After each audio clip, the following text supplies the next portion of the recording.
Hello friends, welcome back to our channel let's discuss. Friends, आज हम आप सभी के लिए क्लास 10th का सामाजिक विज्ञान का वर्कशीट नंबर 38 लेकर आए हैं। और यह वर्कशीट आपका 1 अक्टूबर 2020 के लिए है। तो दोस्तों, आज एक बहुत ही इंटरेस्टिंग वे में आज इसे पढ़ेंगे। इसके साथ मैंने टाइप करके भी आपको सॉल्यूशन दिया है। तो आई होप आपको सॉल्यूशन भी पसंद आए और आप इसे बेहतर तरीके से समझिए। और अगर आप हमारे चैनल पे नए हैं तो आप अवश्य सब्सक्राइब कीजिए, ताकि आपको लेटेस्ट नोटिफिकेशन मिले और मैक्सिमम ज़्यादा से ज़्यादा वर्कशीट को जो है बेहतर तरीके से आप सॉल्व कर पाए और बेहतर अंडरस्टैंडिंग के साथ, ताकि आप एक रिस्पॉन्सिबल स्टूडेंट हैं तो आप अपने बोर्ड के एग्जाम में भी आप बेहतर कर पाए। तो आइए इसे एक एक करके डिस्कस करते हैं। तो यहाँ आप देख पा रहे हैं भारतीय अर्थव्यवस्था की जीवन रेखाएं। भारतीय अर्थव्यवस्था की जो जीवन रेखाएं हैं, जो भारतीय अर्थव्यवस्था की रेल परिवहन, वस्तुएं तथा यात्रियों की परिवहन का प्रमुख साधन है। अर्थात भारतीय अर्थव्यवस्था की जो जीवन रेखाएं हैं वो किसका है? रेल है, परिवहन है, वस्तुएं हैं और यात्रियों के परिवहन का मुख्य साधन है। रेल परिवहन अनेक कार्यों में सहायक होते हैं, जैसे कि व्यापार में, भ्रमण में, तीर्थ यात्राएं में, व लंबी दूरी तथा सामान का परिवहन आदि में। एक प्रमुख परिवहन के साधन के अतिरिक्त पिछले 150 वर्षों से भी अधिक समय से भारतीय रेल एक महत्वपूर्ण समन्वयक के रूप में भी जानी जाती है। और भारतीय रेलवे देश की अर्थव्यवस्था, उद्योगों व कृषि के तीव्र गति से विकास के लिए उत्तरदायी है। अब आप यहाँ देख पा रहे हैं रेलवे गेज मीटर में जो है ना, रेलवे का क्या कैसा है, रूट किलोमीटर में और वहन मार्ग में किलोमीटर और कुल मार्ग किलोमीटर। तो जैसा कि आप देख पा रहे हैं यहाँ पे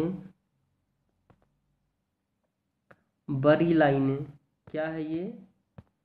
बड़ी लाइनें, बड़ी लाइनें 1.676 जो है ना, क्या है ये? गेज मीटर में है। जबकि इसका जो रूट किलोमीटर में होगा 63,491 और वहन मार्ग में होगा 89,521। जबकि कुल मार्ग होगा क्या? 1,17,560।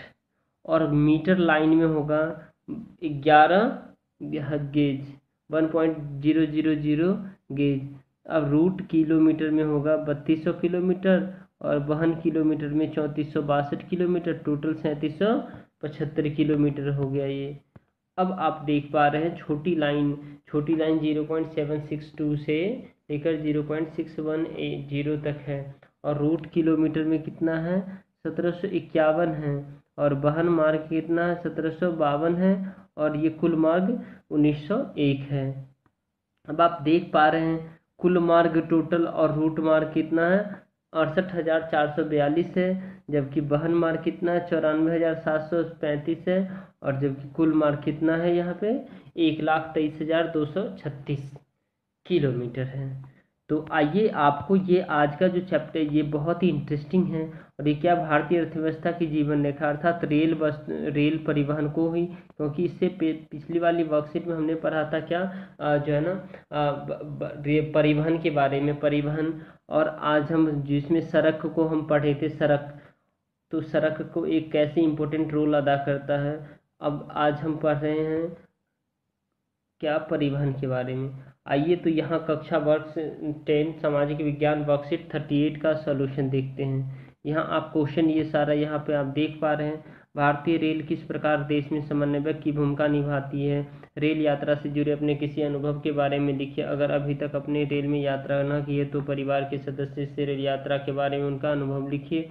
और रेलवे किस प्रकार उद्योग और कृषि क्षेत्र में विकास को बढ़ावा देता है? और भारतीय रेल संबंधित कुछ नई घटनाओं का जिक्र कीजिए, जैसे बुलेट ट्रेन रेल का निजीकरण, रेलवे प्लेटफॉर्म पर उपभोक्ता शुल्क। अब आप देख पा रहे हैं question number first. Question number first मैंने बहुत ही अच्छे से आपको जी के लिए जो है ना टाइप करके सॉल्यूशन मैं देने का प्रयास कर रहा हूँ। और आई होप आपको पसंद आएगा। बहुत ही बेहतरीन आंसर है ये। आप कहीं भी ढूंढ लीजिए, इतना बेहतरीन आंसर आपको नहीं मिलेगा।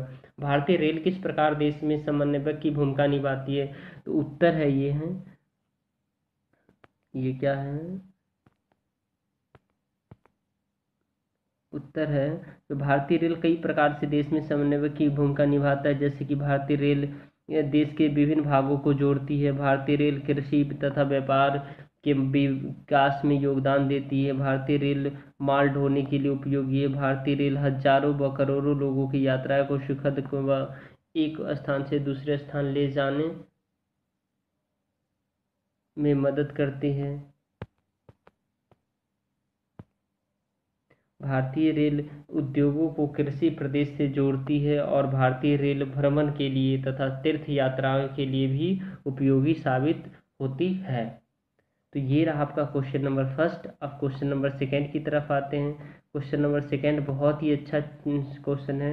रेल यात्रा से जुड़े अनुभव के बारे में लिखिए। अगर अभी तक आपने रेल में यात्रा नहीं की है तो परिवार के किसी सदस्य के रेल यात्रा के बारे में उनके अनुभव को लिखना है। परिवार के किसी सदस्य, तो मैंने एक बार रेल की यात्रा किया था, तो जब मैं उसके बारे में मैंने लिखा है। और आप भी अपनी रेल की यात्रा के बारे में आप खुद से लिख सकते हैं।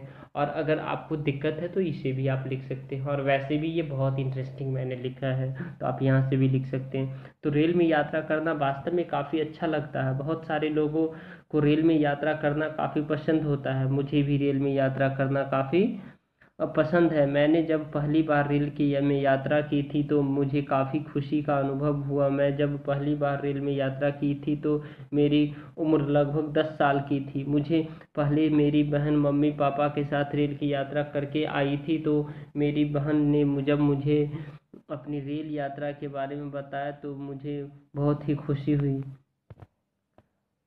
हुई और मैं भी रेल से यात्रा करना चाहता था। एक दिन हमारे परिवार वालों ने रेल के द्वारा उज्जैन नगरी घूमने का निर्णय लिया। फिर एक दिन निश्चय किया कि उज्जैन जाने का। तब मैं सुबह ही ट्रेन में निकलना था। ये क्या है यहाँ पे आप दोस्तों यहाँ पे लिखेंगे क्या? निकलना,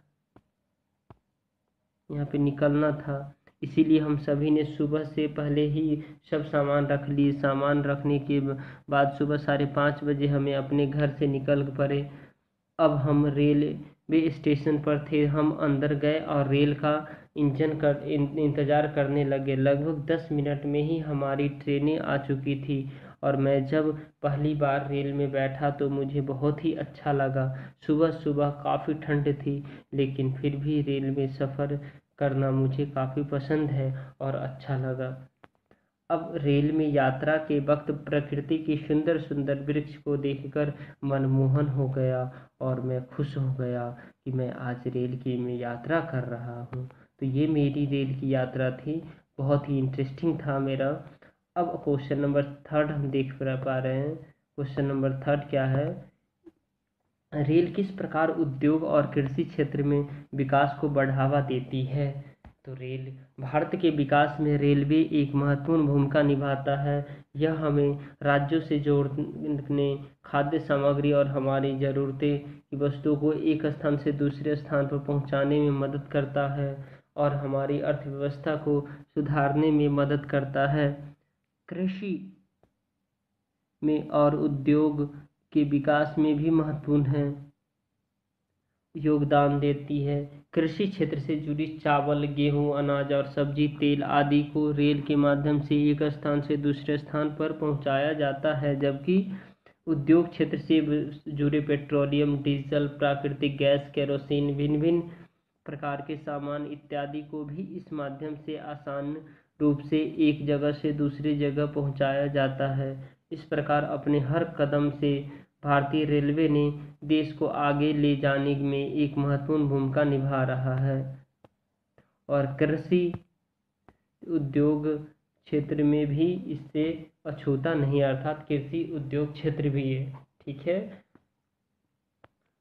अब आप क्वेश्चन नंबर फोर्थ देख सकते हैं। क्वेश्चन नंबर फोर्थ बहुत ही इंटरेस्टिंग है।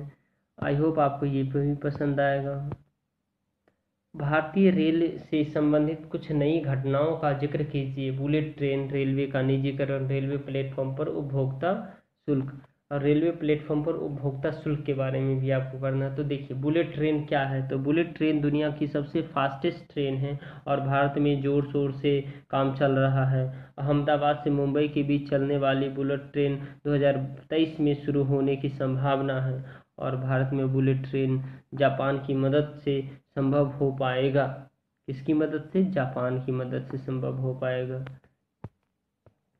उसके बाद आप देख पा रहे हैं रेलवे का निजीकरण। रेलवे का निजीकरण से तात्पर्य है कि भारतीय रेल को प्राइवेट कंपनी के हाथ देना, अर्थात भारतीय रेल को किसी प्राइवेट कंपनी के हाथ देना, वो रेलवे का निजीकरण होता है। रेल का निजीकरण के अंतर्गत 109 रूटों पर निजीकरण ट्रेन दौड़ेगी। जैसे इस प्रोजेक्ट का मकसद है कि रेलवे में नई तकनीकी लाना और मरम्मत खर्च कम करना और यात्रा घर समय पर होना और बढ़ना और यात्रियों को विश्वसनीय स्तरीय सुविधाएं देना, विश्व स्तरीय सुविधाएं देना। अब आप देख पा रहे प्लेटफॉर्म पर उपभोक्ता शुल्क क्या है? प्लेटफॉर्म पर उपभोक्ता शुल्क। तो रेलवे का निजीकरण के साथ साथ उपभोक्ता को 10 रुपये ले रेलवे प्लेटफॉर्म टिकट भी लेना पड़ेगा। अर्थात अगर हमारे कोई रिश्तेदार या हमारे भाई कोई भी अगर ट्रेन से जाते हैं तो हम लोग उसे उन्हें सी ऑफ करने यानी विदा करने चाहते हैं तो वहाँ ट्रेन पे हम भी प्लेटफॉर्म टिकट लेते हैं।